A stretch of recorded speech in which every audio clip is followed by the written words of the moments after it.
Ces fouilles archéologiques sont des fouilles archéologiques préventives réalisées avant la construction d'une route dans le cadre de l'aménagement du site antique de Chassenon. Les fouilles ont permis jusqu'à présent de dégager un bâtiment assez important d'une quinzaine de mètres de large et dont la longueur n'est pas encore connue. Ce bâtiment est traversé par un canal en impactite et a plusieurs espaces mais qui ont été plus ou moins bien en fait conservés. Il ne reste que peu de lambeaux de sol. On arrive cependant à restituer l'emplacement de certains des murs de refend. Et ce qui caractérise surtout ce bâtiment, c'est la présence d'une cave assez profonde sur un des côtés de l'édifice.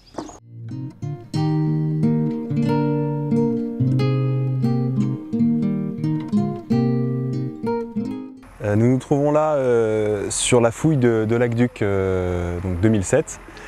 Nous prenons la suite d'une fouille qui a eu lieu l'année dernière, où nous avions fouillé les vestiges du pont canal, c'est-à-dire un pont qui supportait une canalisation qui permettait en fait à l'eau de s'écouler et d'alimenter les thermes. La cave qui a été fouillée présente un mobilier assez riche. Il y a plusieurs fragments d'architecture qui ont été trouvés, dont une inscription sur un bloc calcaire.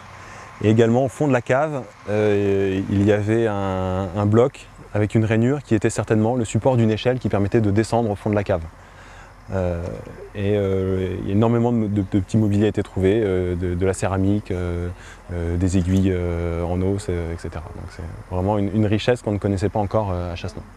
La découverte intéressante sur ce secteur a été la fouille d'un bâtiment collé contre l'Aqueduc, qui a été construit après l'Aqueduc. Et ce bâtiment présente sur 3 de ses faces internes qui ont pu être dégagées des enduits peints encore en place. Et c'est la première fois à Chassenon qu'on retrouvait des enduits peints en place sur des murs. Le décor est assez classique pour la période antique, un fond blanc, des bandes rouges qui permettent de séparer le mur en différents panneaux. Et à l'intérieur de ces panneaux, on avait des décors de feuillage vert. Voilà.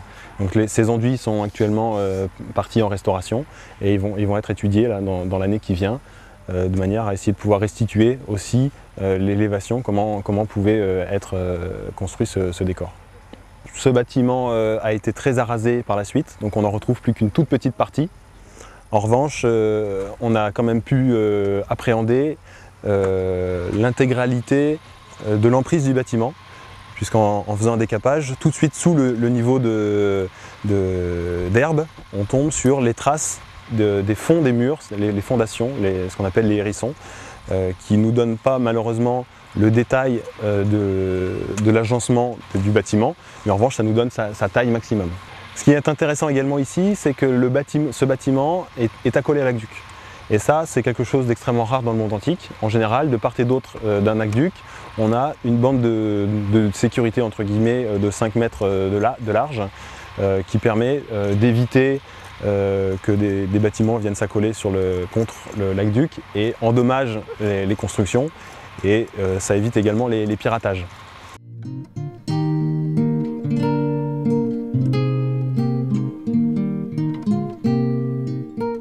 Notre objectif sur ce secteur était double au départ. Dans un premier temps, nous avions à dégager l'aqueduc pour étudier le maximum de choses au niveau du plan. Ensuite, nous avions comme objectif de dégager les voies sur les côtés, qui servaient principalement à retrouver les niveaux de circulation qui étaient déjà connus des autres années. Suite à ces fouilles, nous avons découvert un drain qui correspond dans l'alignement à ce qu'il y avait dans les fouilles de chez EVA au mois de mai. Ces fouilles nous ont permis de découvrir que ce drain a été maçonné avec l'aqueduc, donc prévu dès le départ. Nous avons la continuité chez EVA, sur l'aqueduc, sans savoir exactement où est-ce qu'il se finit.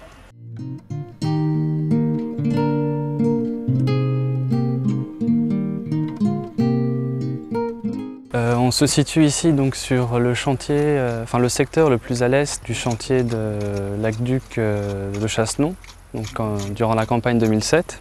La découverte la plus intéressante qui s'est faite dans ce secteur, ça a été la découverte à la fois d'un mur effondré et de plusieurs morceaux de canal qui appartenaient visiblement donc à l'aqueduc. Concernant les fragments de canal, on a trouvé 3. Un deuxième qui est le mieux conservé, qui fait près de 2 mètres de long et sur lequel on remarque assez nettement la partie en béton du canal qui correspond, selon les spécialistes, au fond du canal, et la partie en mortier hydraulique. Il fallait plusieurs couches de mortier hydraulique qui lui sont collées dessus.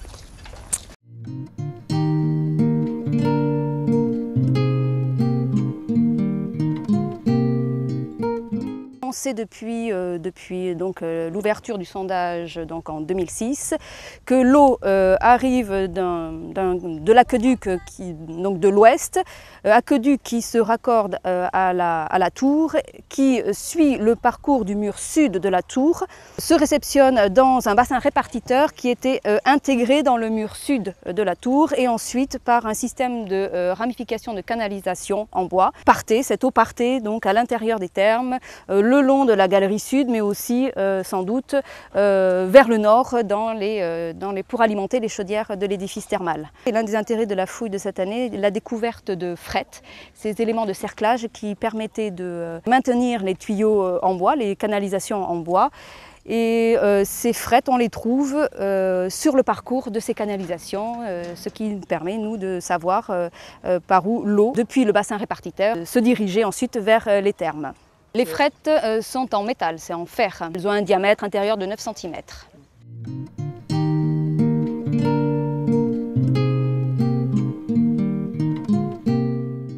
Donc là, nous nous trouvons sur la fouille 2008 de l'aqueduc de Chassenon.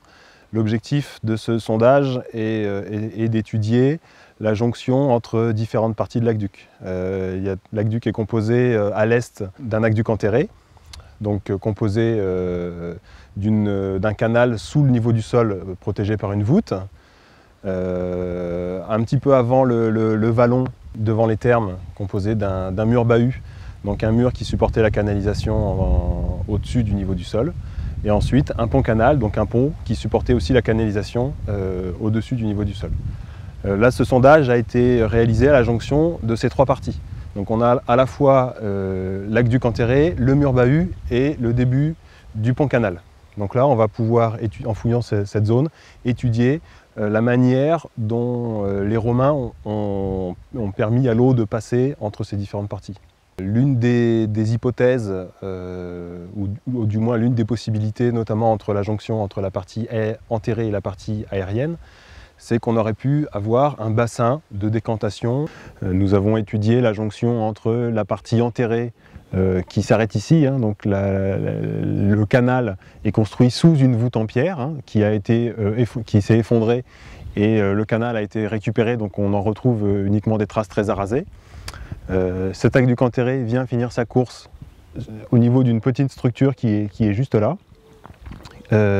qui est en fait un petit bassin de décantation. Alors c'est un tout petit bassin, hein. Ses dimensions, il est assez abîmé, donc on ne les connaît pas précisément, mais c'est à peu près 1,30 m par 1,90 m.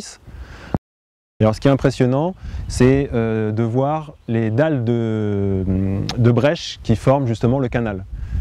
Jusqu'à maintenant, on pensait que le canal de l'aqueduc enterré était creusé dans la brèche, hein, dans la roche naturelle. En réalité, seul le fond du canal est constitué de la brèche naturelle. Les côtés sont constituées de dalles de brèche qui sont extrêmement massives, hein, puisque la plus grande fait 2,80 m de long, un peu plus de 50 cm de haut et un peu plus de 50 cm de large. Et ensuite, l'aqueduc, le canal est protégé par une voûte en pierre construite par-dessus ces blocs de brèche. La hauteur sous voûte est de 1,80 m à l'endroit où on l'a étudié, et un petit peu plus loin, il est de plus de 2 mètres. Nous avons réalisé ici deux sondages à un endroit qui avait été prospecté par Cécilia Bobet. Elle avait fait des prospections géophysiques qui avaient mis en évidence plusieurs anomalies. L'une linéaire qui était plus ou moins dans l'axe de l'aqueduc et une autre en demi-cercle qui était beaucoup plus grande. Et l'anomalie linéaire qui a été interprétée comme l'aqueduc s'arrêtait brutalement. L'anomalie interprétée comme l'aqueduc était en réalité un fossé creusé dans la brèche qui est plus ou moins parallèle à l'aqueduc et qui s'interrompt effectivement de manière qui s'arrête brutalement.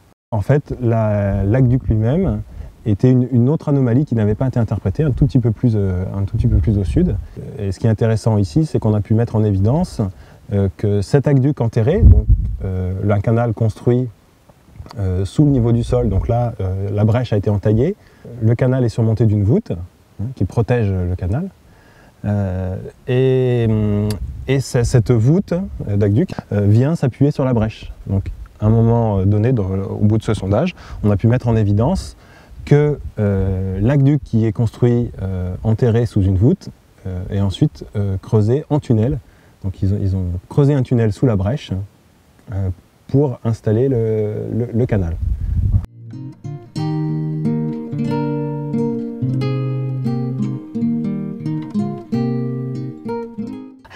Cette année consiste donc à terminer les fouilles en deux secteurs du site, un secteur qui correspond à l'emprise sud-ouest des thermes et un second secteur qui correspond à l'emprise sur l'esplanade du sanctuaire, donc la partie ouest du site.